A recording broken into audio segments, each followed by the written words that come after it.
Hey guys, welcome back to my channel. If you're new here, I am Akuna, a Nigerian living and studying in Japan. So guys, how can something be so affordable and yet very expensive? I know you'd be wondering, what am I talking about? But yeah, something is actually very expensive and very affordable. And this is not in the context of being rich or being poor. So you could be wondering what that is. It is help. Guys, I never knew something like help could be very expensive in Japan and yet very cheap in Nigeria. So guys, before I continue, please don't forget to hit the like button, subscribe and share this video because I know you would like it. Please hit the subscribe button. Thank you.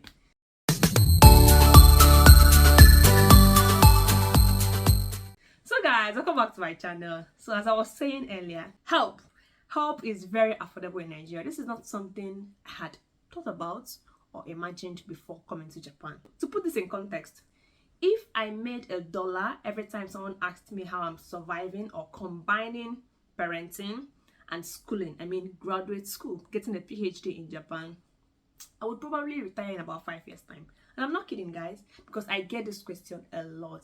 How do you cope with raising children, not one, children, and then doing a PhD in Japan? Well, I'm not going to lie to you guys, I try to keep it as real as possible on this channel. It has not been easy, not one bit. Not one bit. I mean, sometimes I just wake up and I'm like, wow, this number of years have gone by. How have I managed to cope all this well? So guys, I think this is one thing people do not really put into perspective when they're moving abroad. And I would say I was one of those who didn't really know the weight of things.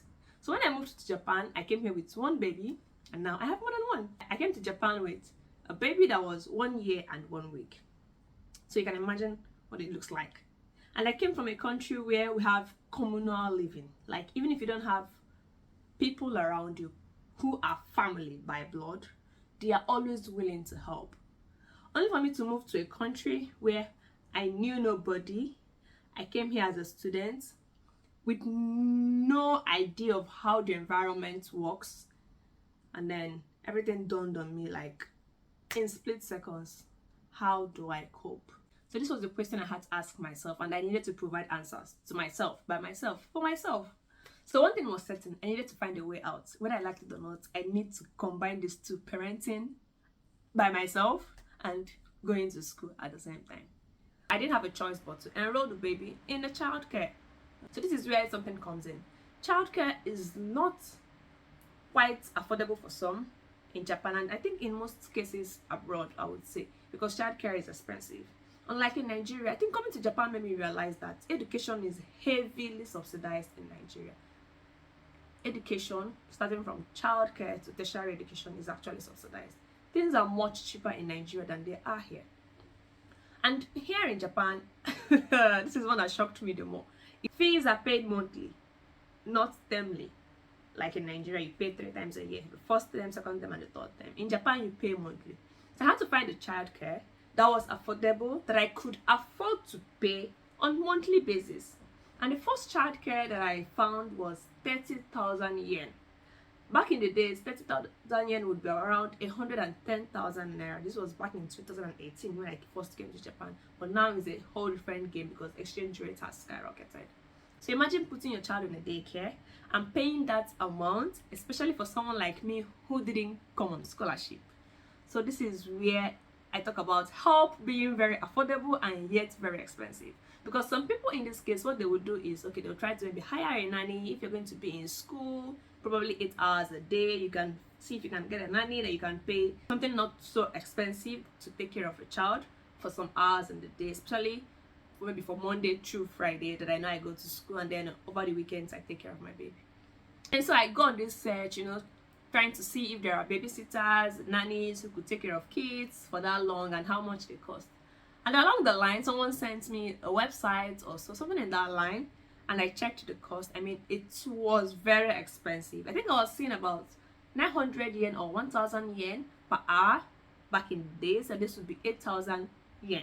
So you check 8,000 yen, oh god, 8,000 yen daily times 5 days in the week. I mean, that was much more expensive than simply taking my baby the daycare. So it didn't make sense for me to hire a nanny. I mean, at the point someone suggested that I should go to the ward office to see if they can give me a discount, considering that I'm a student. And then they checked all that, and then they found someone that would render the service for about 700 yen. And I'm like, it's literally still the same thing. It is, because this means 700 yen per hour. Guys, keep in mind this is per hour, not per day. If it's daily, then it's something you can maybe walk around, but this is per hour. And then I have to be in the lab around 9:30 a.m. and then get back home around 6 p.m. This means I have to leave home about an hour earlier in the morning. So that means if the nanny should come around probably 8:20, since you're leaving around 8:30, nanny stays there until 6 p.m. that you get back home. Can't you see the length of time? This is almost like 10 hours, not even 8 hours. But let's say you just find a deal and then walk around 8 hours.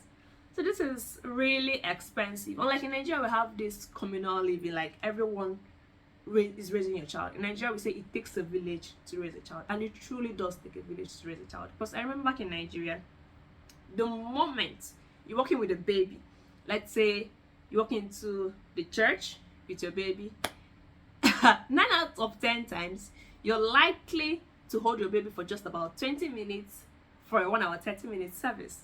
And this is in a case where if the baby is maybe not so much of an infant, because of course if the baby is so tender, maybe less than 6 months, people may try to be more cautious, not trying to, wake the baby or disturb the baby, and the baby is quite tender. But once the baby is above 6 months, let's say from 6 months to 4 years, 3 years, forget it. You don't own that child anymore. In that space of time, people are going to pass the baby around. Probably along the road you're sitting in or something like that. So we have this communal living where you literally do not raise your baby by yourself. And then if you're in a situation like mine, where I grew up in the States, where my family is based, my siblings are based, so I literally had help. Back in Nigeria, I didn't have a nanny or a babysitter, but I didn't feel lonely or tiring raising a baby or raising a newborn, especially as a first-time mom. I never felt that way because my siblings were either there, or my parents were there, or my in-laws were there. There was always somebody there. 9 out of 10 times, there was always someone. So I didn't see parenting as challenging. Like, I saw it when I first got to Japan. So this was a major shift/shock for me.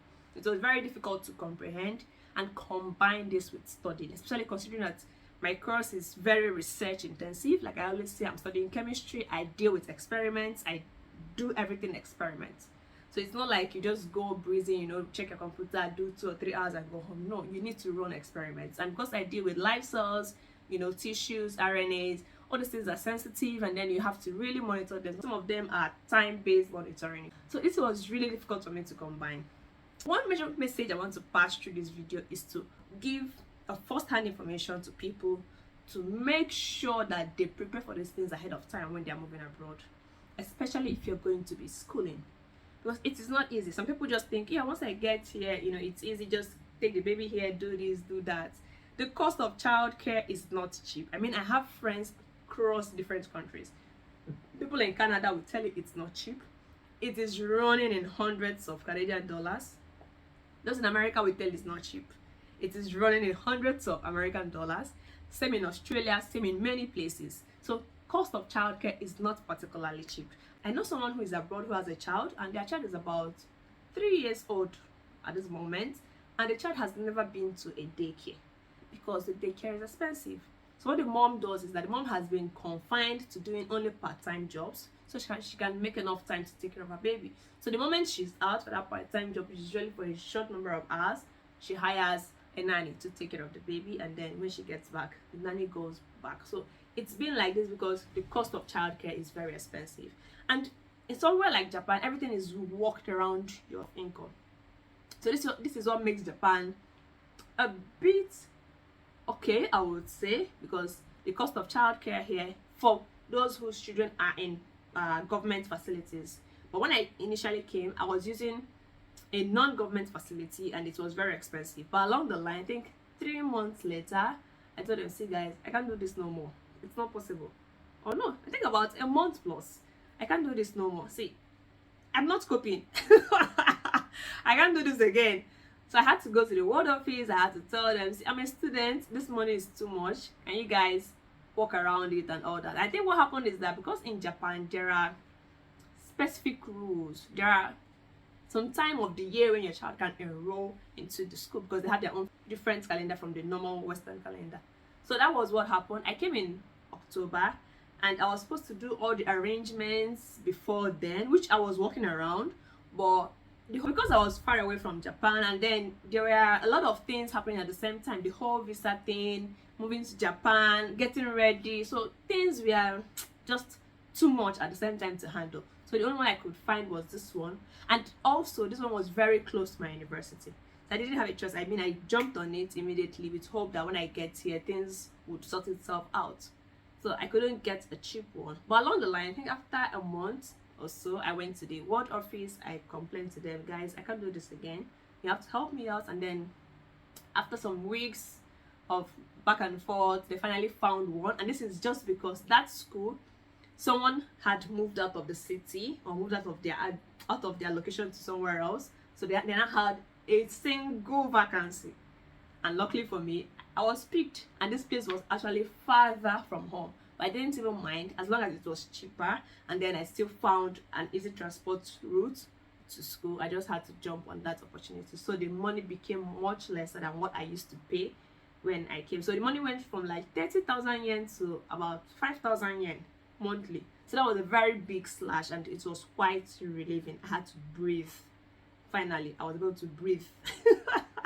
But this is still not easy, because it's not just about finding the perfect childcare or perfect daycare for your child. It's about how do you survive on a day-to-day basis. Like, you have to wake up early, prepare the child, prepare yourself, take the child to school, and then get to school on your own, do things, come back, pick up your child, and then go back home. So this cycle can be tiring, especially when you have a lot on your plate. And as adults, we always have a lot on our plates, like morning, afternoon, night.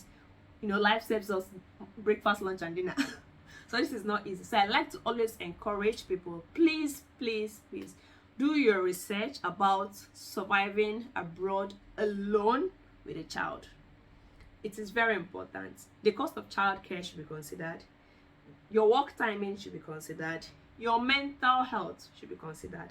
These things are very important. You should find a way to balance it. And if it's something you feel you cannot do, please reconsider your move. Reconsider it. People do not really talk about this so much, because there is this whole, yeah, abroad is easy, abroad is this, once you step in, everything, you know, it's like a rose garden. It is not. There are many thorns, just like any other place across the globe. I hope you actually survive this, but combining schooling and parenting is not easy.